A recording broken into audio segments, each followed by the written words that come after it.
number 3. Lucky number 3, my favorite number, to the ArtistPro Creative Corner. Again, the purpose of doing these is to just get a community of people together to talk about what we're doing musically, but also what we're doing to get ourselves out there, positioning ourselves, to build the listenership, to build the audience base, to build the fan base, and hopefully at some point build a customer base for various things too. And in this session, I wanted to change it up. Okay, the first couple were more dialogue, exploratory, which I wanted to set the tone with, but I do want to mix in a couple more educational ones. I don't want these to be more lecture-based, because I don't want to just be lecturing at you guys. I do want to kind of cut this a little bit and make it conversational in the form of, I guess, just, collaborative educational content. I am eventually going to start doing things like, bringing in guests and, making that more of an open dialogue, and have Q&As from not just other artists and producers, but of course, industry folks as well, reps of different companies that I really dig. But for now, I'm still experimenting with the format. But today is going to be more of an educational one too. And for some of you who've already taken ArtistPro as well, some of these things might look familiar, but hopefully we talk about it in terms of how you've approached it since we've taken the program too. That being said, I did want to begin with a basic, quick little breakdown. Let me share my screen. And if you're listening to the audio of this, you can always catch the full video on YouTube, where it's going to be made totally free. Everyone can see my screen right now? Everyone's good? Yes, sir. All right, cool. So just to give you guys a quick glimpse of where we're at right now, this is crafting messaging, okay, with content strategy. Everyone here is is skilled and adept at the audio side of what we do. And I think it's very fair to say that we don't live in an audio-driven world, considering that we all use devices that have beautiful screens and crappy speakers. But we are music creators, we're audio creators, but I think everyone here knows now that the way to really position yourselves, literally, viscerally, is through visuals. And I think that the next best thing you can learn as a musician, as an artist, is some sort of video content skills, just to kind of position yourself and complete your message a little more forward. That being said too, I remember a common critique, especially when I was teaching at Icon, we had a lot of electronic music producers there, is, hey, I do instrumental music, I can't do vocal videos, I can't do lyric videos, I can't really do themes. I've always kind of disagreed with that. There's a lot of different ways you can utilize visuals to tell and complete a story, even if your music is instrumental. That being said, I kind of wanted to quickly bring this in perspective here in terms of the way people consume our medium, music, right? Once upon a time, people were using vinyl records. This spans, I'm cutting across a lot of history here, from the printing press to, noted music and whatnot. But let's just say for the average consumer, you can see here, it was an individual isolated listening experience, right? Even when we got things like the CD player, the tape player, okay, even back to, 10, 12 years ago with things like the MP3 player, whatnot, what's the common thread here is that they all do one thing. They all play music, right? They all do one specific thing. People had more undivided attention for the most part. Even it could be argued when the Walkman came out, that's when music began fragmented attention, right? People would be in elevators in line with their Walkman on. I had a Walkman. I was super stoked on it. It was a hand-me-down. But even the MP3 player, right? I think it could be safely said here, this is when the era of the spreadsheet, if you will, kind of began. Right here, it was like you had 15, 20 maybe tracks, and it was one CD. You had to kind of change it out. Here you had many artists. You would have incomplete albums. Anyone who remembers this era knows what I'm talking about. You would have mislabeled music all the time. So it became this kind of big mess. Nowadays, we consume media on these multimedia devices here. Okay, and as you can see, the big common denominator is that they all have great screens and multiple different kind of products here that are all grabbing for our attention, okay? Everyone's trying to get our attention now at this point. And as a result, music has very much been relegated to the background. I can say this both on the consumer level, right? We've all put on a playlist and let it do its thing. And guys, even on the B2B level right now, I'm working with a company, can't really say who yet, to provide music for their experience. And just, you can kind of tell in the way the contracts are structured now, it's very much like people are getting more and more used to music being supplemental to something else. I'll talk about that at the end of this if we have time in terms of opportunities around that. But you're just seeing this more and more now than ever before. So it's pretty obvious to say that the imperative nature of getting better at other things besides making great audio is becoming more and more important now than ever. So we've all heard this expression, content is king, right? Who here has not heard that expression at some point? Yeah, probably nobody. Let's talk about what it means to you. James, you're the guest of honor here. When you hear content is king, I mean, dude, you worked in marketing. Like, what does this mean in terms of what this, what kind of pressure this puts on you as a creator? To me, I think the core pillar of it is like, it's all about, you have to kind of have to give people something to invest in or attach themselves to that's beyond your music. Mm-hmm. It's like, it's just not, unfortunately, just not enough to just like put out your music. There's so many other things that people attach themselves to around artists that aren't the music, I think. Right. But, you know, this is applied to every industry now. You know, I think I was at a conference recently before all this pandemic went down, and they were talking about, like, you know, everyone is in the content business. Anything you do, any business you start now, you're in the content business. You know, and you'd be surprised how many companies, especially many of them who have content as one of their principal products, are still not ready to invest full on a video editor, on a content strategist. You'd be surprised now. But who else wants to kind of take a stab at this idea of content being king when it comes to just, I guess, general business? I think, Max, I see you kind of nodding along. Yep, what's up? Yeah, I mean, and in terms of brand building and universe building, it's people get to see all different sides of you, whether it's hear your voice or see you actually move in person, that see your written word, you know, your handwritten. I don't think we see enough, you know, handwritten words. And I think it tells a lot about someone. And say a fan to an artist says like, wow, I've seen a lot of sides of them. You know, I've heard them talk, I've seen them move, I've seen what they can create. And from a brand perspective, a brand universe is creating all these things that people can live with outside of your primary offering. Mm-hmm, mm-hmm. So content is definitely huge. Take a stab at what this expression means, I guess, to them, even as a consumer. You know, you guys we're all on social media and whatnot. What does this mean to you guys? What else? Who else wants to take a stab at it? Anybody? I will. Some of it. Oh. Yeah, Wait, Tomas, you go ahead. Is that you? No, you. Okay. No, I was just going to say kind of what Max is saying regarding just knowing about a person. It makes you want to invest in what they're doing more when you're seeing them at different touch points, whether it be on like YouTube or a video or an interview, just seeing them out there in the world besides their music, you kind of create this connection with them that's more than just the music like you guys were talking about. So I think it's really important to just know about a person in that way, you know?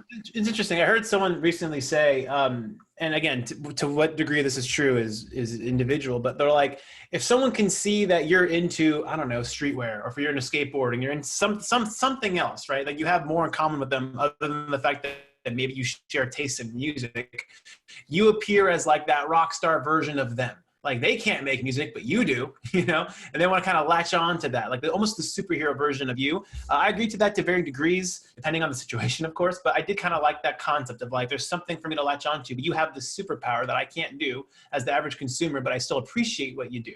But I did want to kind of actually back up out of music a little bit and kind of bring this up holistically in terms of just general business. The majority of attention, right, that most people are giving to their devices are on these social media platforms that have intermittent groups around various forms of media. The way I kind of equate it now in my head, now that I'm really kind of thinking about this, guys, is that like everyone is at like the party and the party's at the hotel, and most people are hanging out in the lobby.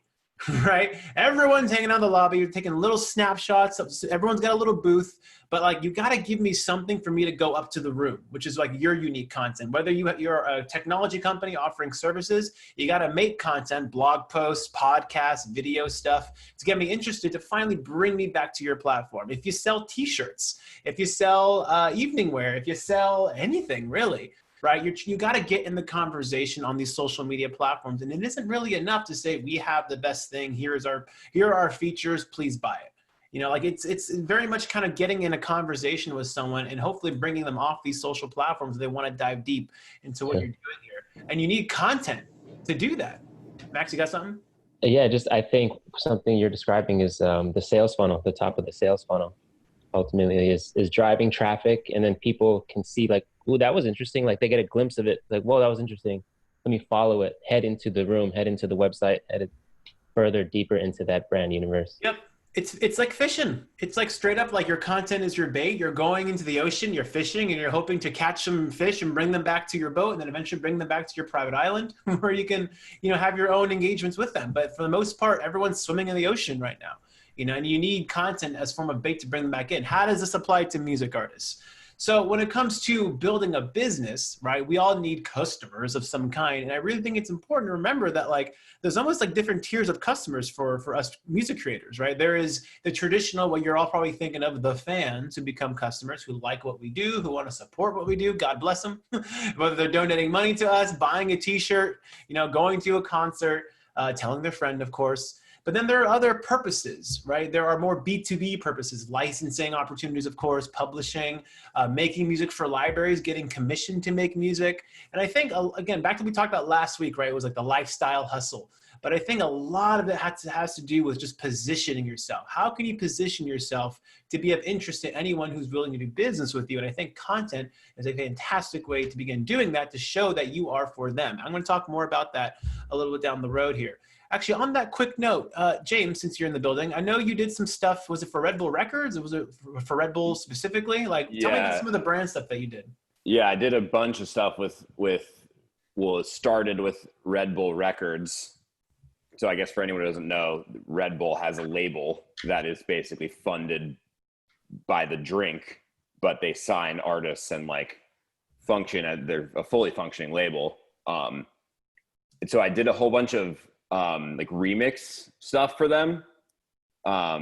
So whenever they would have, because they weren't really like an electronic label, but they wanted electronic remixes of their artists' music to use in the Red Bull content network, which is insanely vast. It just has so many different arms. So an example of something I do for them would, they have a rock band or something, and they'd have me do an electronic remix of it, and then they would put it in a video of some extreme skiing racing backflips thing. And so it would end up in an ad or something, like a pre-roll ad on YouTube or something of some extreme sports thing, or just something really Red Bull feeling. Mm-hmm. So I did a lot of stuff like that. And they have this thing called Red Bull Media House. Yep. That's sort of how they do all their placements. So they used it in a lot of that. That's a unique case though, right? Because you're a Red Bull artist and they're taking their own artists and they're putting them for their own placements, which actually is smart. Super genius. The thing to curate your own group like that. But what I'm trying to say there is, first of all, James, are you exclusive to Red Bull at this point? Do you have you can't go with any other labels? You can't do anything else right now? No, I don't have any kind of ongoing agreement with them. Everything there's a different agreement for each piece of content that goes out. Gotcha.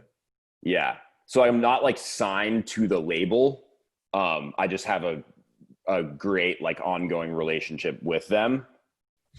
Yeah. Gotcha. Okay, we're going to come back to that kind of positioning a little bit down the road. But the way I always spill it to my students, and I want to spill it to you guys as well here, is that, at the end of the day, we are content providers now. Everyone is, but especially us, man. Especially if you think about it, we specialize in one half of the content puzzle, audio. It's an audio video. In fact, anyone who's ever recorded a video, whether they're doing a vlog or something, how often is it the camera could be okay, but if the audio sucks, the whole thing sucks. You need to have that kind of good audio, but at the same time, when the content that you're giving us is showing us what's inside you, the individual, which kind of goes back to that why we talked about previously, why do you do what you do? Why is it that audio and music is the one thing that you have to focus on as an individual? But I do want to get to some other kind of concepts here when it comes to content strategies. Kind of scroll down to the bottom here, guys, with me, where it says content strategy, planning, creation, and distribution of targeted materials designed to serve a purpose and achieve a goal. Very textbook kind of description there, but let's kind of break that down. Planning, creation, and distribution, right? For most people, the extent of their planning is, export song, master song, put it up on whatever streaming service and post about it and spread a link. But when so often we're failing to create that context for people as to why they should care. Targeted material is designed to serve a purpose. Not everything is designed to get people just to listen to your stuff, right? Sometimes people just want some more background, or you need to provide more background. But when I say context is the kingdom, what I mean by that is that content is king, sure, but the whole point of this is to provide people a reason to listen to your stuff. Again, not everyone is going to be so compelled to listen to you every single time. Not everyone is fanatical about you, right? Not everyone is crazy about what you're doing, but I think it's so important to constantly provide context of what you're doing and you as the individual. So the way I really kind of bring it up is that you are effectively a media company now at this point. Okay, as an independent artist, you have the audio department, you have the visual department here for social media. That comes to your audience, and effectively your audience consumes you, your music over here, and consumes multimedia over here that ultimately has to impact your bottom line somehow. Okay, we don't want to fish for likes, we don't want to fish for follows, we want to fish for something a little more tangible in the form of money, of course. And not everything is a direct sale. Right? Not everything. To give you another example, one of the reasons why I got that contract gig with what I'm working on right now is because they heard my stuff on Spotify, and they even kind of tailored a little bit what they were looking for with that sound. And they were like, let's just hit up the artists, you know, we found on these playlists. And it's through that positioning that led to something that's more B2B now. You know, now I'm kind of building that portfolio on that side, but I had to keep pumping out content. And by the way, another thing that's good news for all of us really, when it comes to these B2B opportunities, a common trend I'm seeing now is that more companies don't necessarily just want faceless producers. They don't want just, you know, Joe Smith who makes library music that's run of the mill. I'm finding more and more people are finding that it's important that they hire artists that with personalities, with their own social media followings to leverage, to say, hey, we're providing music that's not just from a box. We found this person in LA. We found this person in Amsterdam. They're curating it all the way up to a Hans Zimmer type, which is absolutely happening for certain companies, even down to more unknown artists. So when we talk about building the artist brand, there are so many more implications beyond your fan base. The more you can show you're a unique individual, nowadays, even other companies who hire you to make music for their products, they still want to latch on to that artist archetype. It is important to them. So next time you're thinking about what's the point of kind of building this brand here, that's a large reason. And this is a common conversation I'm having with many different people now. They want to hire more artists as opposed to just faceless producers, which I think is very interesting now. Okay, back to Max's point about the funnel. I brought this up, I think, last week very briefly. But when it comes to what we're doing here, okay, this is a very important slide. And if you can't see it because you're listening to the audio right now, again, hit the YouTube channel for this. What we're talking about here is my version of the marketing funnel, I guess you can say, when it comes to music. As you guys can see, the largest part of the funnel is the music discovery part. Okay, how do we get people to discover your music? A lot of that is positioning. Okay, playlists, ads, etc. Getting in front of the right people. And then from there, people will drop off. Okay, not everyone's going to continue the discovery of you, but here's where they start discovering you through content. As you can see, it's like the next step. All right, I've got plenty of people who've DM'd me on Instagram saying, hey, I heard your music, I read your bio, literally, I read your bio, I went to your social media platform, I really dig what I see, keep at it. You know, I really dig this, et cetera, et cetera. But I think you need a lot of content here, guys, to keep providing that context.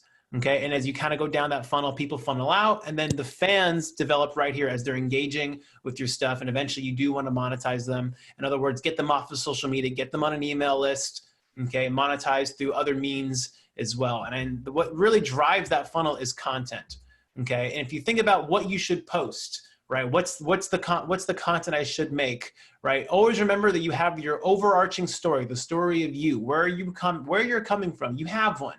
Everyone has one, okay? And to the extent that you explain that is based on the content you put out, and then what are the micro messages in between, okay? And then the content is always proving that. So you have the base story, what is the context here, and then you make the content. In other words, the why, the how, and the what all lead through, okay? Now, before I go into this other thing, any questions on this particular idea of the funnel, of getting people into here from your music? And as you guys can see, isn't it funny how the music is just like the first step? It's literally it. Then you have to keep bringing them down, almost holding their hand, okay? Anyone have any questions or any points they want to make on this stuff? I got one. Yes. I think that funnel is very specific to musicians, where music discovery is the top of the funnel, because And most other creators, the discovery comes from, say, like an Instagram account, where it's really the visuals, or like TikTok. You know, creators they get a lot of exposure on TikTok, and these new fans, potential fans, but you know, most likely teenagers, see their face and they like their expressions, and they like these videos that they make with all these little everything on the video. Say, hey, I like this person. Let me look at their profile. Oh, they make music. And so I think that's an even wider kind of like piece of the funnel.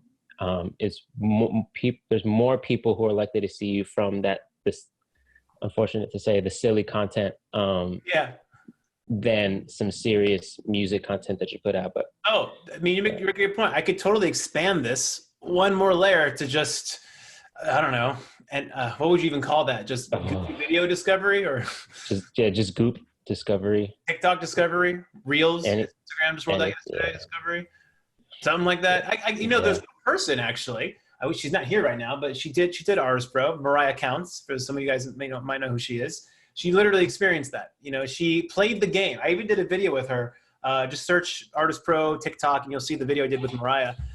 She got like 14,000 followers in like 3 months, something like that, on TikTok, because she did what are they called? Thirst trap videos. Have you guys heard that term, thirst trap? She's at 100K now. 100,000. She just play the game, just like, hi, I'm here. I'm looking cute. Aren't I cute? But she would always once in a while like flip in a track of her, a video of her playing guitar or something. But then what's cool about TikTok is that it leads back to Instagram, leads back to YouTube. And that was a way for her to kind of bring that in. But dude, you're totally right. I mean, there's so many other kind of avenues here, right? This could be word of mouth. This could be someone heard you in an ad. So this could be someone Shazammed you because they heard you in a show or something like that. But the same principle definitely kind of applies here, is that once you hear the music, for some people, by the way, they could skip right down to here. Right down to engagement. They just like what you do and they're all in.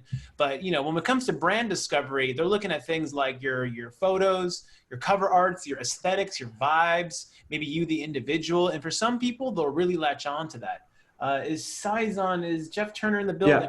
Yeah, I am in the building. Yeah, Jeff. I think you can talk to a lot about this concept as well. I mean, given your cyberpunk kind of vibe and everything. Yeah. A lot of people that are making that kind of music, but you're doing something a little more unique. Talk about your content strategy there. Yeah. So recently I've been trying to post at least once every 2 days, if not once every day, whether it be in the form of a video or just like a press shot I just put up. That's helped a lot gain the engagement and retention. And what I've also been doing is commenting on almost everyone's comment or and DM, and I send them a voice message too on Instagram.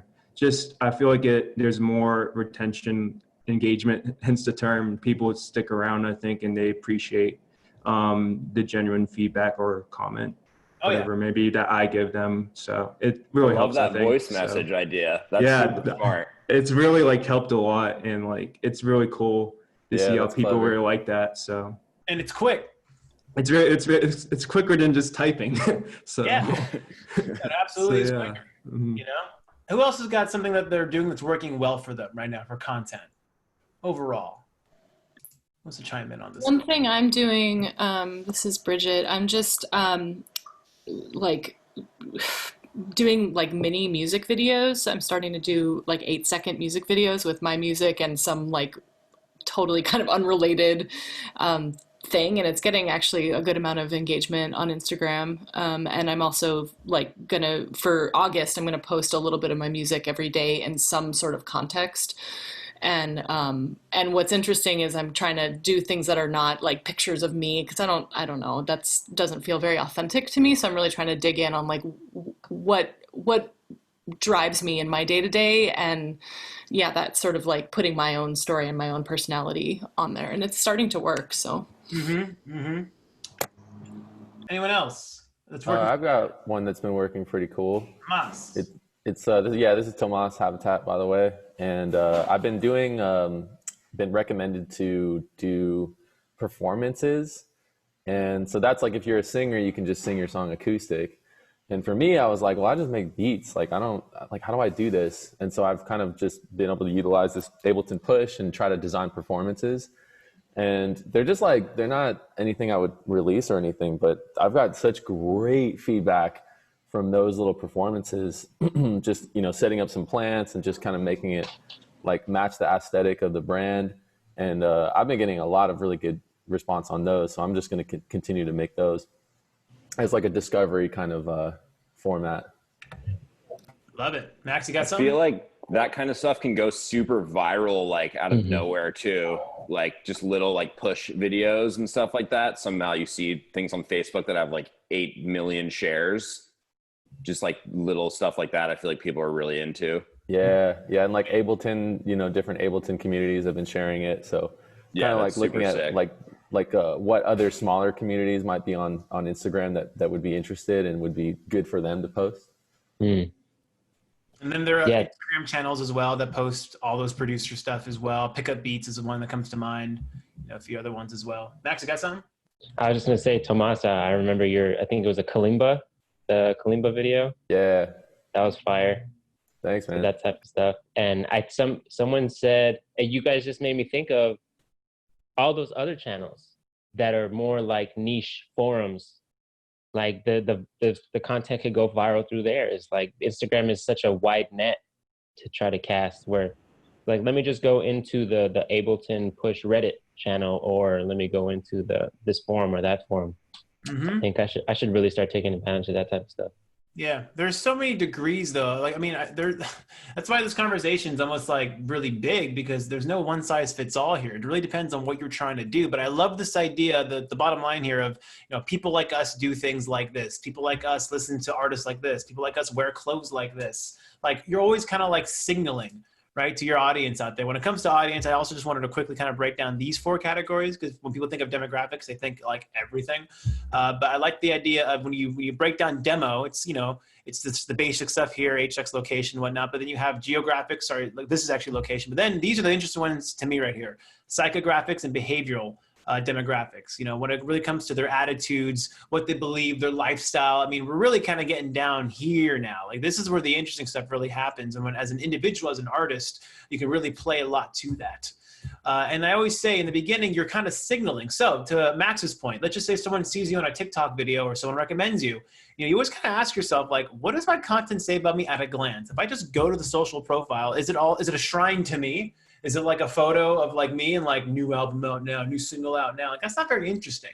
You know, like, why would I follow you now at this point? Where is that FOMO, right? You always kind of give someone a reason to be like, shit, like, I don't want to miss any more of this content. Where is the FOMO there?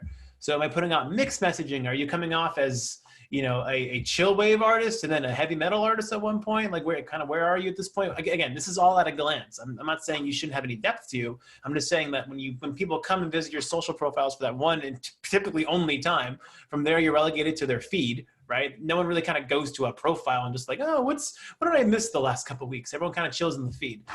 Is there a look and feel that's consistent? What are the emotions? Am I alienating different groups of people? All various kinds of questions, but ultimately, why would someone share my stuff? Why would someone tell a friend about me? Why would someone share my performance video? Why would someone share my flex video? Again, maybe that flex video for you is you rapping a cappella. Maybe that flex video for you is shredding on the guitar. Maybe that flex video for you is doing a beat like Tomas on Ableton Push or something like that. Why would someone share my stuff? It's always a question you should ask yourself in your current existing content strategy. Am I doing anything with anyone who actually wants to share? Where is the shareability in what I'm doing here? Now, when I always say what makes good content, I mean, look, it's all for you. You know, I always say, like, what do you think is good content? What are you digging personally? And then I always kind of say from there, just draw from all your influences, not just music. You know, if I live on YouTube. I watch more YouTube than anything. More than Netflix, more than Hulu, more than anything. And I follow so many different YouTubers, and they all have different presentation styles. And, you know, so when I make my video content, I'm pulling in from all these different people, but I'm just doing it from people that I like personally. So don't benchmark what so-and-so is doing, what so-and-so is doing. Just draw from all your influences of what you think is good content. And of course, you can begin by emulating, by trying to replicate, but the more you do it, the more you end up finding your own thing, finding your own groove. And that's the key to this here. Okay, when it comes to content strategy, what can you do specifically? On that note, real quick, I did kind of want to break down a video that I did for one of my recent singles to kind of show you guys kind of what I was thinking here. So the most recent track that I did was called The Bridge to Men, and it's basically an instrumental track. There's a very brief vocal sample in there, And I was kind of looking at some of my past content, and I realized that like, I'm not doing a very good job of inserting myself into some of these things. You see my hands, you see me like doing stuff, but like I kind of want to, you know, bring in more of the personality this time.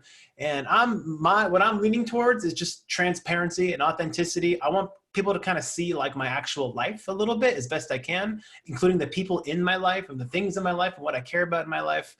To kind of make it more relatable and approachable. That's kind of one of my brand pillars is approachable. I don't want to be this kind of rock star that you can't talk to. I definitely want to be approachable in terms of an artist brand. So to give you an idea of what I did here, let me see if there's a way to mute the audio. And I'm going to kind of talk about like more technical things. Again, I am not a filmmaker, by the way. I am a complete rook when it comes to this, but I have a camera and I have iMovie. And for most of us, that's enough. So check it out real quick. I'm just going to bring the audio. So that's just a camera taking a video of my girlfriend calling me, tripod, first shot, me, and then just a quick little glance of, you know, turning on the interface. Okay, so those three were very much like a shot list sort of thing. Took the camera, made it original content. And here I just played the song on my speakers and I just played along to it. Just set up various tripods, different takes, and just played. Okay, and just slipped them all together. Play, play, play, play, play. So it's instrumental music, but I didn't want to just like play it. Like that's not exactly interesting. So I'm like, can I incorporate a story somehow into this? So I kind of just came up with this. It's not a very clever story, frankly. It's very literal. It's like, oh, you know, girl can't get a hold of boyfriend. They're having a fight, but boy's too busy making music. it's not that deep. It can be interpretive, of course, but look, I'm just starting here. I'm still getting a feel for this thing. So we fast forward a bit more, and now here's a video that I took of her back in like February, just sitting on my phone. Like, all right, I'll put that into iMovie, add some little romantic effects to it. It's part of my story now. Like I'm digging in my phone for content. And then now I went to her house and filmed something original again. I literally just had her voice over, you know. As you can see, mostly tripod.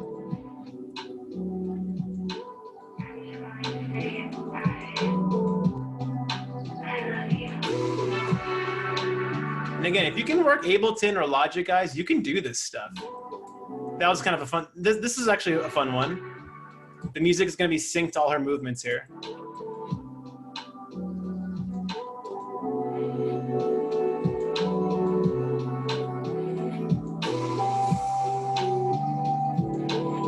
Okay, there. Now that I did not take. That is from a website called Pexels.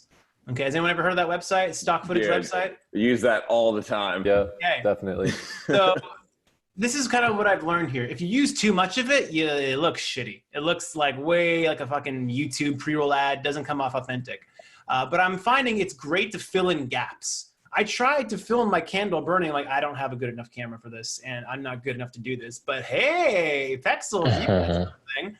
So by incorporating some stock footage in between your original content, it appears more seamless, I feel. And it's a great way to fill in the gaps. And again, the story here is just very basic. Just like, all right, the candle's burning out, and then it burns out.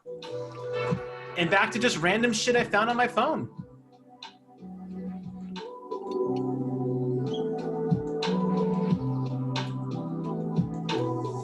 And now I'm just overlaying it with stuff I took at her place. Tripod, just playing the guitar line.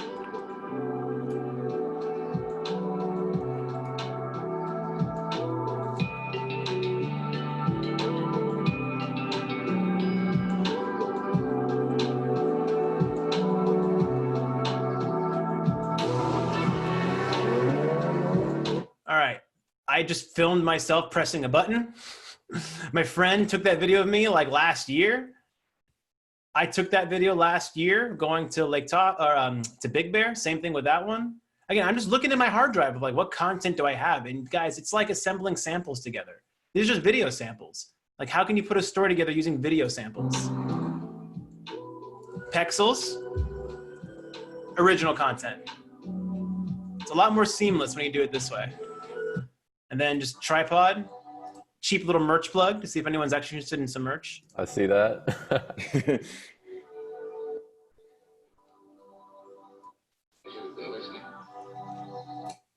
And that's it. And this whole ending was an accident. It cut out by accident here at the same time the music did. And I was like, ooh, I kind of like that.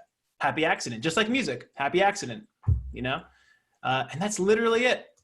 So I guess the purpose of that little demo there was to kind of show you guys a couple of things. One, if you can work with music programs, you can work with video programs, I'm telling you.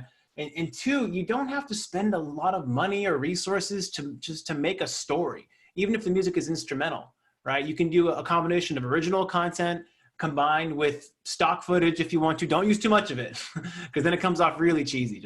But if you can splice it in here and there, you can make stuff. And again, it's almost like you made the song, now you make the other half of like stitching things together. And sometimes you storyboard it out, sometimes you make it up as you go, but it's a lot of fun. It's a great way to add context to what you're doing. So, and also look at your phone's video reel.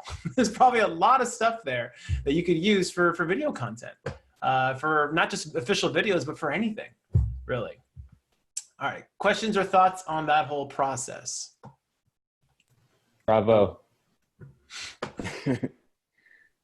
I mean, I'm cringing looking at it now because I can do so many things differently, but it's part of the process, you know, like you're going to get better the more you do it. I was just going to say, some of those clips you had on your phone just randomly are pretty fire. Like with the widescreen and now I'm just going to start filming random clips in my day-to-day life. I don't think it's a bad idea. Tomas, I mean, I think you're joking, but dude, no, that's actually a great idea. You know, just film things. You know, as they say, like, you know, when you're, at least I was always told, Richie Houghton always told me this, is like when you're in the studio, just fucking press record and don't even forget. Just forget about it. Just record and just work on stuff, because when you'll be thankful you did, when you have that happy accident, you're recording it. So I always just have the record button on. But I think the same thing can be applied to video stuff as well, you know? Whether you have a tripod on somewhere or like you're just filming random things, I mean, you'll pick up an eye for it. You know, you'll definitely pick up an eye at some point. You can use this stuff. I do think it's important to experiment with other content creation programs. I recently picked up Photoshop. Love it. I cut out my head and put it on an astronaut's body. So now I have this picture on my Instagram. I look like an astronaut. It's amazing. And I mean, that type of stuff, if I keep doing that, people are going to keep giving me kudos like, oh, I didn't know you could do that. Or to this day, and this goes along with stuff we were talking about earlier, I also post every day. I've been being conscious of posting every day and diverse content, me being active in the creative things that I do and in my work. And now when I take phone calls, people say, you know, I don't want to take too much of your time. I know you're busy. And because they perceive me to be so active, just because I post once a day. And I'm like, I mean, yes, I am busy, but I have time to talk. But they just have this perception. It's like, you know, you know, I know you're busy. And so I like that, though. I want to be perceived as busy, because now my value goes up and they're going to have to pay me for my time eventually, which is how I make my money. And so I think the constant activity works. I really do want to up my production value. So learning better Photoshop, learning better video editing, better audio production, and how to seamlessly put them together. I think it's a great skill to have. You know, I really think it's part of working. I know, like, many of us were so used to, like, well, my productivity is based on my output. Like, I fall into that camp all the time. Like, if I didn't produce something or finish something, I wasn't productive today. But I think just working on the process is part of being productive, man.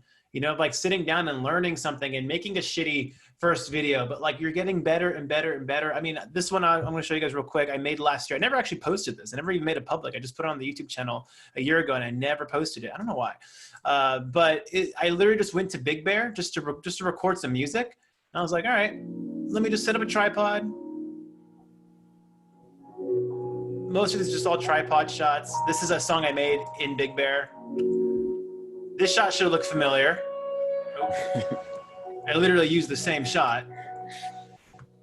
Tripod, tripod, tripod.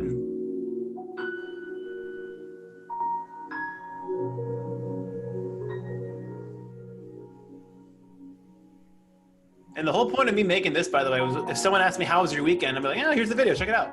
Wow. Right? Chasing Juno with the handheld, tripod.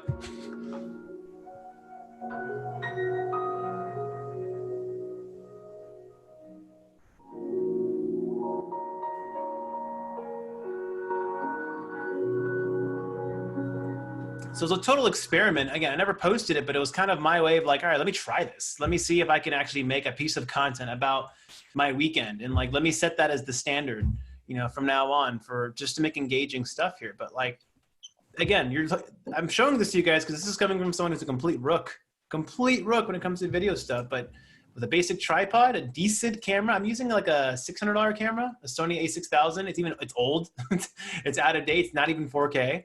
But it doesn't really matter. You know, as they say, don't judge the musician by their gear. You know, my video guys said the same thing. Dan Dillon, my video editor, always says like, dude, I don't care about the camera you use. Like, what is the story? What are the shots? What are you trying to tell? That's the most important thing. Yeah, just to speak on that, I think that's really what comes across the most usually is, or I've heard this before, that the audience doesn't care about the technicality of how good you are at your craft. They just care about the story. They just care about the emotions that they feel when they see it. So, yeah, I feel like for us, especially music producers or anyone who does something technical, like I've fallen into the camp where I always want things to be perfect. I want things to be like the highest production quality. And it can be difficult to jump into something knowing that it's not going to be, you know, the highest caliber. So, yeah, I commend you just jumping in with what you have and then making this content. I think it looks great. And again, less than perfect. Right off the bat, this is a crooked shot. It's not even straight. Okay, but I was like, all right, fuck it. This one take each, 2 angles. I did 1 take each, 2 angles, plus stock footage. And all black and white. And there's the story. And then from there, you just kind of build the story. That's literally it, guys. Literally it. And then from there, it's up to you to use your timing and techniques that you already know how to do with your music, and to make interesting breaks, synchronize the music, etc. Compare that to, say, what my friend shot for me using his drone. I can't operate a drone. Obviously, far more beautiful shots. Oof. But they're just random shots, you know, me playing. But like, I feel like I can tell a story using just like my iPhone, you know, and a tripod. So I guess the moral of the story here again, guys, is it's not about the gear at all. It's about what you can do with it. And for many of us, if we have decent, you know, smartphones and basic video editing, we can do a lot. We can do a whole lot. And again, the key I think really is to be consistent. You know, Jeff was saying that he's doing stuff every other day, which is amazing, frankly, if you can be consistent with that. But, you know, classic, out of sight, out of mind. You know, you got to stay in people's radar when you do make continuous content. And it doesn't always have to be so promotional, okay? It can be showing other sides of your personality as well. On that note, is there anything else that you guys are doing that's working in terms of content strategy that we can talk about? Or are you seeing maybe an artist that you're following and you like what they're doing? I have something. Yep. Yeah, so I've been on Twitch at least, I would say every 2 days or at least every day. I've been trying to make it a habit. And what I do after that is I get the recording of it from the website and then I just put it on YouTube. And then I can make a clip of it on my Instagram. And plus, I've been getting a lot of engagement on Twitch too, which is great. So, so that's something. Is Twitch a priority platform for you, Jeff? I would say so. Like it's up there for sure. Because I went from like, I would say like roughly 5 years, I would say before my Monster Cat release. And then after that, it like jumped double or triple. And wow. Like I've been getting consistent numbers there ever since. Plus I get, I guess, donations too, which is great. So. Now, does anyone kind of feel like, this is gonna sound kind of funny, but when it comes to the content demands of today, that like, does anyone kind of have this feeling of like, well, that's not what I signed up for. I wanted to be an artist. I wanted to be a musician. And they kind of see this as kind of like the necessary evil, or they're turned off by it. I mean, what's your kind of vibe with that? What do you guys think? I mean, I feel like on that note, it's like, it's almost, it's not a thing of like, I didn't sign up for it, but it's And, you know, it's funny too, because I was working with you at Fame House and told other people how to do this stuff for a living for a really long time. And it's still like by far the hardest part. So it's compared to like producing the music and all of that, that's easy compared to consistently coming up with like new stories and ways to present things and stuff. So I think it's more, I'm constantly fighting like the temptation to just tell myself kind of what you just said, like, oh, well, you know, my music's super sick, so like I don't even need to like do this dumb Instagram stuff or whatever, you know. Like it's constantly, it's so weird. It's like a validation thing with me or something. It's really, really difficult to throw myself into the content creation repeatedly because it's so challenging and it's like ever changing kind of. It's like you always have to adapt to new platforms, new, you know, consumption habits of people and all of that kind of stuff. So it's definitely a challenge.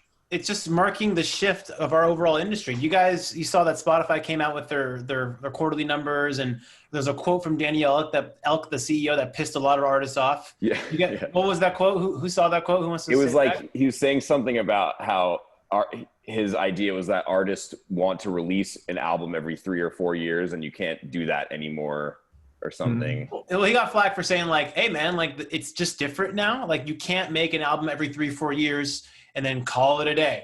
You know, like the old industry, like the goal was to get with the big label, commission one album, you know, every year or 2 years, and then go on tour and do the whole thing, right?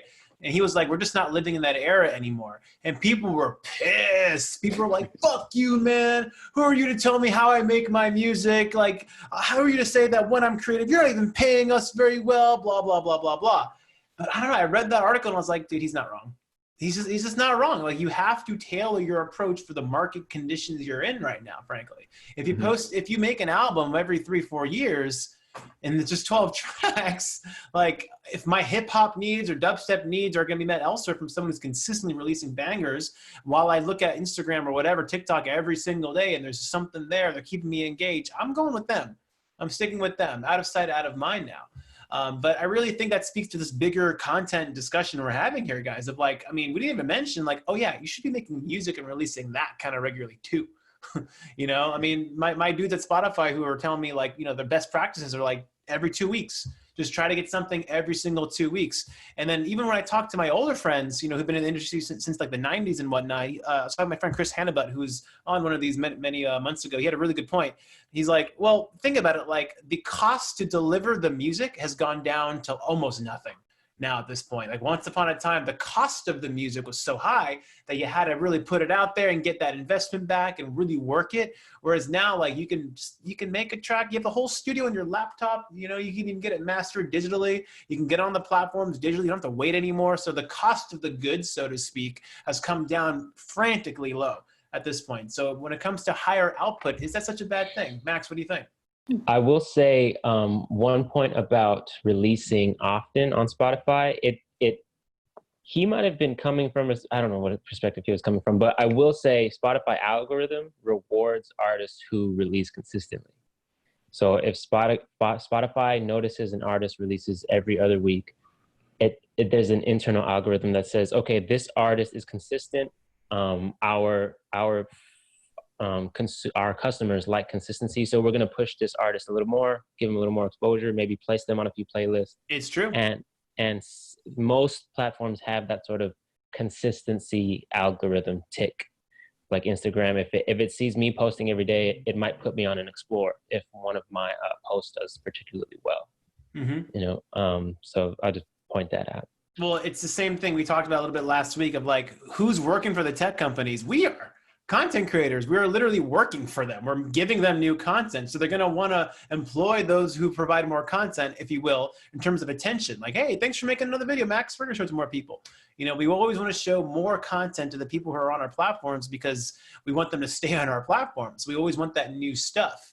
And if someone is consistent, like to your point, delivering stuff over and over again, it's going to hopefully build some kind of expectation with their user. Right? If this person's always here, let me log in one more time. Let me open the app one more time.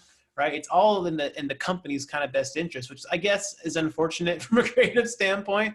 But no, I really don't think there's anything necessarily wrong with having regular releases in a singles kind of format, you know, on major streaming services. Unless anyone has another opinion about that, I'm happy to hear it. Well, as somebody who does maybe like folk music or music that's actually really dependent on playing with other people, getting to the point of being able to do a release every 2 weeks is just financially unsustainable. Like I can make music on my own at home, but it's not actually like doesn't really fit the genre. And so I feel like the whole like Spotify and the way streaming works has kind of pushed people who are not in electronic music and able to make music on their own into this other place of sort of like, what do we do?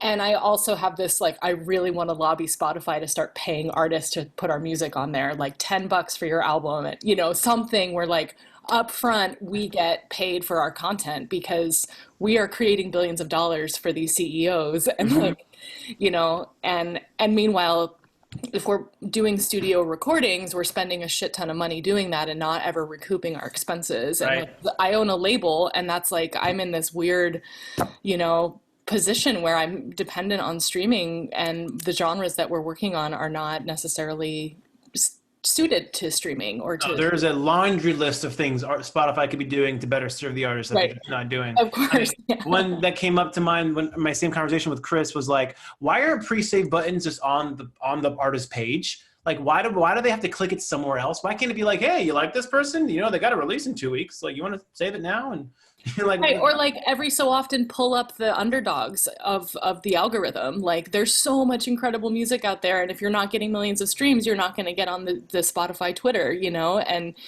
they're always like, you know, and for them, it's like, it's about these big numbers, and it would be so cool if there was some action around supporting the underdogs. Right. I mean, but to your point about like, you know, it's not sustainable financially. I mean, obviously, if you're doing studio recordings and hiring musicians, it's not going to happen. But, you know, two things come to mind. Number one, of course, batching content. Like I'm not making a track every 2 weeks and releasing it. Like I'm making music in batches effectively. And then I'm just individually distributing them as they go. I'm even pulling old catalog. You know, the track that I released 2 weeks ago that did really well on Spotify. I was almost angry it did so well because it's from 10 years ago. And I was like, no, don't love this. This is old stuff. But like I released it and it did well. I'm like, fuck it, fine, whatever. People seem to dig it. Also, the lesson I learned there is that less is more. Simplicity rules the day. People like simple stuff, whatever. But my simplicity was only there because of my technical limitations. I didn't know how to do stuff at the time. Besides that point. But Bridget, a question I have for you now when it comes to this kind of category of streaming and individual, you know, singles and rapid fire, has this made you rethink about maybe not necessarily the genre, but like the approach to it? For instance, is it necessary every time to have a full studio band recording, perhaps maybe just a single singer, songwriter, guitar, one mic, one guitar sort of thing, a little more often, covers, etc.? Yeah, I mean, I'm definitely exploring that in my own music, and then with the label artists. I have a couple projects that are coming out in the next year, and we're looking at releasing the albums in a different way. You know, just kind of doing single by single to build content and build momentum. And, you know, and then once we have the market hot, we can then sell them the vinyl version of the whole record or whatever, you know, just kind of thinking of the content strategy as a way to eventually work toward them actually buying physical product. Because there is a market for vinyl out there. And that's like what my label is focused on, is making vinyl for all of our music. But we have to build that audience, and I think that in a way Spotify is good for that discovery, you know, where if you are consistent with how you're releasing things, you can build momentum and get, you know, hit the algorithm. I'm so glad to hear what I think it was Max who just said that thing about the algorithm. That was really eye-opening for me in terms of, you know, how to build audience for our artists. Yeah, and back to business objectives being met, you know, if you kind of go back to this funnel here, if you think about it, let's just say someone hears your music and you work algorithms, work playlists, you do what you got to do. Submit hub, playlist push, whatever it is. You get in front of the right audience. Then you have to ask yourself, so say someone like Bridget, like, how do I get people like off this damn platform into my world to see what I'm doing? So obvious things, for instance, include the bio section, like what you put in the bio section of that artist or that label account, whatever it is. How are you going to get them off this into the website somehow? When you pin a message, for instance, what I did, let me open up Spotify real quick so you can see. I noticed, and a large reason why I made sheet music for one of my songs is because I got requests all the time. But what I did is that I went to my actual profile, and I should probably go back to doing this, and all the YouTube videos, by the way, because another thing that I'm noticing, by the way, guys, is that many of my YouTube views, if you look at the comments, pretty much all of them are like, Spotify led me here, Spotify led me here, Spotify led me here. So I go in the description, and I'm like, thanks for checking out this song. The sheet music is right here at the first link. Sheet music right here, even on the pin section right here. It's obviously my new single, but I put like, you know, if you discovered this song, because this song was doing really well, like if you got here and you heard the song, I pinned and said sheet music available on my website. And people are like, where's the website? Well, it's in the about section. You know, like it's all listed right there. So you kind of lead them off the platform as best as you possibly can. Because, you know, I was looking at the data because it was getting saved so many times. So that was another kind of way to really kind of complete that business objective of just saying, thanks for listening, but please get off the platform and, you know, support in other ways. And by the way, the whole like that COVID-19 like relief thing that you guys probably see on Spotify profiles, like donate, I haven't seen a single dollar from that, nothing. But I have seen money on my website when it comes to that donation, which I find very, very funny. So if you go on Spotify and you look at the person's profile on their phone, you can donate money there. No one did it. Zero, not a single person. But if you go on my website, if you went to my website, you probably had to like dig me a little bit, right? And at the very bottom here, which I'm so surprised people actually do, you can donate to the artist. And that's where I'm getting the donations from, strangely enough. So another reason why it's very important to have your own website. That's a whole nother conversation to talk about. But yes, that's another point to make. Thank you, Bridget, for bringing that up. Any other points on anything else, you guys, that you may have? Jim, I had something that I kind of wanted to like pitch to the group. Hit me. Sort of based on the topic of like the frequency and singles, you know, it's a singles world now and everything. I'm wondering, because I basically have been doing this nonstop singles thing for like years, and it works really well, obviously, if you're shooting for maxing out streams and like, you know, discover weekly hits and all that kind of stuff. And I actually have recently decided to do like a 5-track EP. So that's like my next release is one single and then 4 more songs at the same time, which to me felt my intention for doing it was I felt like I had built up a pretty engaged audience, and I wanted to give them something like deeper to sink their teeth into that's like not over in 3.5 minutes, but also everything, you know, the marketer in me is like, this is stupid and it's like a waste of music, because like realistically, you know, if you're going to get an editorial hit or something, it's only going to be for one song most of the time. And like all of that, one of the tracks is going to pop off and the other ones are not going to do great. So I'm wondering kind of if anybody has thoughts on that. I mean, I already made the decision, so I can't undo it.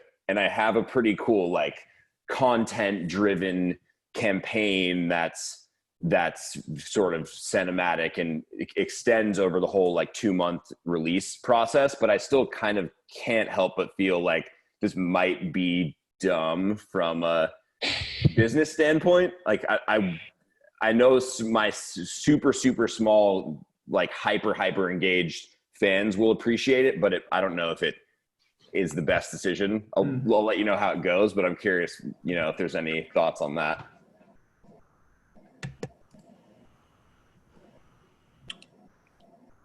I guess I'd just be curious to see how it goes.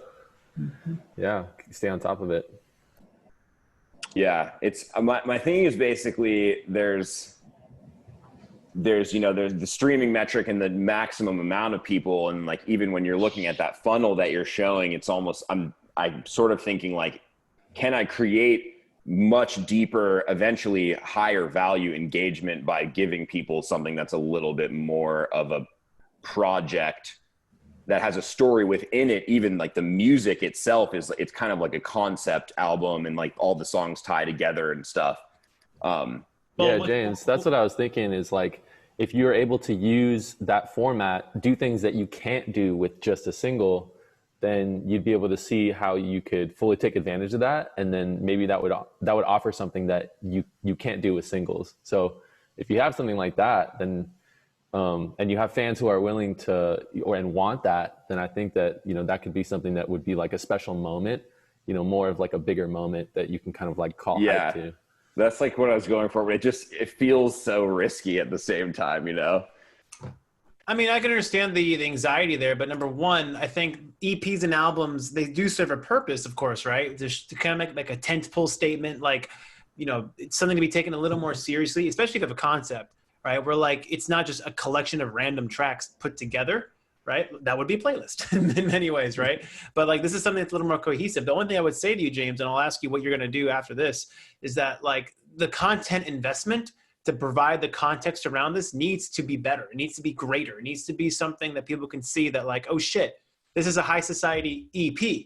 This is a moment. There's a reason why he's doing this. What is the reason? And it's up to you as the artist to kind of show us like, what is the point of all this stuff? And by the way, one thing I'll also mention too, what the singles driven thing has done to many of us is that it gets us really caught up in the here and now analytics of like, oh no, this track isn't performing well. I guess it flopped, right? But I really think when you have like a body of work, like an EP or something like that, like that's something people are going to discover years from now, potentially, right? The track I did 2 weeks ago, I'd made 10 years ago. You know, it hasn't been out for 10 years per se, but like, you just never know how these things typically work out. So James, that being said, what is it that you're going to do in terms of release strategy? So I have this whole, oh my God, I'll try to make it as abridged as possible, but I have this kind of, I'm like going to delete all my social feeds. And then I have this thing where the single artwork and the EP artwork are different, but they're kind of on the same theme. And it's like this sort of floating orb thing. And I kind of have this series of like videos and images and stuff where it's like the orb is like consuming me and like sort of like I'm going into it and like doing all this stuff, and has all this crazy story, like kind of like comic book style stuff and very sci-fi and everything. And it's sort of, I'm hoping, because I've never really done anything like this for my own project. Like we did some stuff for other artists, but I'm hoping that people want to follow this thread of like where this whole story goes and stay tuned in. And I hope that it adds another layer of depth to the music itself. The music's all very like dark and sci-fi feeling, and then so is the content. I'm hoping that it is sort of like, I forget who said this, but it's kind of like a statement of there's more to this project than just me dropping like banger singles every month. And like just saying like, let's party again this month. Is this an independent release, or is this with Red Bull? Is this you? No, it's actually through a label. So it's this label's called Lowly Palace. And I've been doing singles with them for a while, and they sort of said like, hey, you should think about doing something that's bigger. And I initially was like, no, you're dumb. Like, that's a horrible strategy. And then we sort of talked about it more, and they were kind of saying like, you should make more of a statement, like, and they kind of egged me on to do it. And then I got more into the idea. They made some convincing arguments on the fan engagement depth side. And then I also found that, because I'm sure like everyone here, you get burned out on music stuff sometimes. And I found that having something that had more depth and wasn't so like in the here and now, like you were describing, Shem, it was really, really fulfilling and like sort of reinvigorated my creativity. So yeah, we'll see how it goes, but it's definitely a large investment. So if it flops, it's going to suck. Well, also give it time. Don't just be like, first week analytics, it flopped. I mean, there's so many things to consider. Another thing I should look at the Spotify for Artists app every day now. I know, I do too. Another thing to consider, by the way, guys, when it comes to EPs or especially albums, and this goes for any genre, when it comes to making that statement, there are more than just the music itself to make that statement. One thing that I found worked very well, and by the way, you can look anywhere, like look at pop, look at hip hop. When it comes to album drops and stuff like that, is involving more people. So James, for you, for instance, I'm sure the music's already done, everything's that direction now. But let's just say, for that statement, maybe you bring in a couple of guest vocalists, maybe you commission a couple remixes, right? Maybe Bridget, for some of your music, potentially, maybe you have guest vocalists yourself or a guest musician, like to kind of show people this collection is worth sticking around for. Like, press the play button and just let us do our thing, because it's not just me anymore. I'm bringing other people to kind of share this vision with. And that also applies to visual content. Maybe you also commission other graphic artists. Maybe you change your logo and update it for that release, for instance. The more you can do to kind of provide people context to show them that this isn't just a collection of tracks, this is a bigger deal. And when you do that, I think there's actually an investment there, because people are going to dive into that later on. If someone hears a Let's Party banger from James next year, they're going to go back and find this body of depth right there. Of course, the position there for you is, how do I direct them to that? And one thing I want to bring up to you guys last before we dip out of here, as a common complaint of this singles-driven kind of thing here for content, is that it doesn't allow you to have a cohesive listen, right? Sometimes you might listen to someone's track on Spotify, but it's in a random order, or it's an order of saves. You know, I can tell you guys from experience right now, like my top tracks, you might be like, well, why is this track number one when it has less streams? This track is getting the most saves right now. Okay, so this went to my number one like 5 days ago because it's getting the most saves right now. This track is still my most streamed, but it's my 5th most popular because it's not being saved as much. But these two, even though they have fewer streams right now, they're getting saved more. So maybe they're getting better placement on playlists, whatever it might be. But one thing I did to combat this, and that you don't see right here, I would totally put this in the artist pick section, is I made a separate playlist just called Complete Rizik. So if you do want to hear an album, so to speak, of like a collection of body of music, I made a playlist just called it's the Complete Collection, right? I may make more down the road that are more themed, maybe the Complete Piano Collection, the Complete Lo-Fi Collection, the Complete, I don't know, Chill Wave Collection. But I would typically, I would definitely just pin that right there. Like if you heard my singles somewhere, thanks for visiting my page. Here's all of my stuff. Even though they're all singles, I put them into one playlist that I just called the Complete Collection. As a way to kind of combat this, cherry picking sort of thing. You can direct people to a complete playlist that kind of plays like an album. I put it in an order that I would put it typically if this was an album as well. So that's one way to kind of combat that. I would point that out. The draw of that playlist is that it's a cohesive sort of order of, as opposed, and so it's like, well, if I could pick and choose which ones I want to listen to on Spotify anyway, why should I listen to this one? Well, because just let it play, and I sequenced it in a way that I think you guys are going to like. Yeah, absolutely. Draw traffic there, encourage people to follow it, right, etc. And I really like the idea of making different ones potentially if you have different styles of music or you're having different moods, right? Kind of play the game of the playlisters, if you will.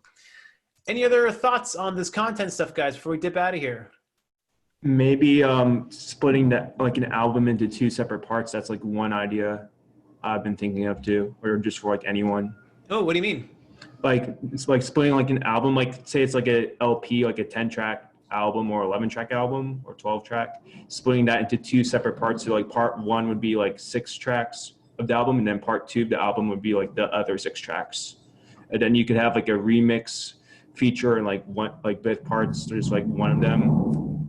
So just to help like push the album like in more, I would say. I don't know if that's a good strategy or a recommended strategy. It's all in execution. Yeah. Our friend Valente, Slow Shiver, he's working on an on-screen, off-screen album. Where like the on-screen is like it's like the actual tracks, and then the off-screen is almost like the ambient versions of them, and then the videos are kind of going to be like the on-screen is like the official video, and the off-screen is like the behind the scenes, but like the more like lifestyle kind of thing. So I was releasing the off-screen later as a complement to kind of push the other album forward, but it's a whole different kind of style in terms of the collection of music, if you think about it, because now he can pitch himself as almost potentially like an ambient artist, even though he's not an ambient artist, but he made this off-screen kind of collection, but them together, as an individual package. And I told him, of course, dude, this screams vinyl release, right?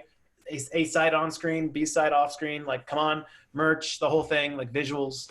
Yeah, and he's working on that right now. There's this band called Thrice. They did this one album I thought was so sick. It was like 4 3-song EPs. It was like Earth, Wind, Fire, Water, and like their rock band. So like the Fire EP was like their 3 heaviest tracks, and then it was like the Wind one was like acoustic tracks, and they just released it all at the same time. but it was a really, really cool experience. I mean, I'm still talking about it now. That album's like really old. It was a really cool way to package that and sort of make 12 songs into these like little bite-sized things that could sort of go different ways. I thought that was like really, really creative. Interesting. Yeah. And it's a great way to kind of expand the base. I mean, one of my favorite bands, Opeth, they're like a death metal band, effectively. They released 2 albums very close to each other. One was called Damnation, which was like acoustic vocals, clean guitars. And I was like, I love this. And then they released an album called Deliverance, like right after that, that's just back to like their death metal roots. And when I first heard it, I was like, whoa, not for me, but this is the same band. All right, I'll give it a listen. And now like they literally introduced me to liking death metal because they gave me an acoustic rock album basically first, you know, and they released them like right next to each other. The label was pissed. I remember that. They're like, nope, we're releasing 2 albums. We don't want to be pigeonholed. And some said they sold out. Oh, you guys just did that to, you know, get more fans and open your base a little bit. And they're like, no, we were just listening to a lot of that kind of music and we just wanted to make something like that, you know? So it's all in the execution, Jeff. Yeah, definitely. Just wanted to hear some thoughts. So it's all in execution. All right, guys. Well, we went over time a little bit, but thanks for sticking around. Special thanks to James Goodman for tuning in all the way from Amsterdam. Once again, if everyone can type in their Instagram handles, if you don't already follow each other, go ahead and type them in there. And thank you guys again for joining us for Creative Corner. And happy music making. And I'll catch you guys on the next one.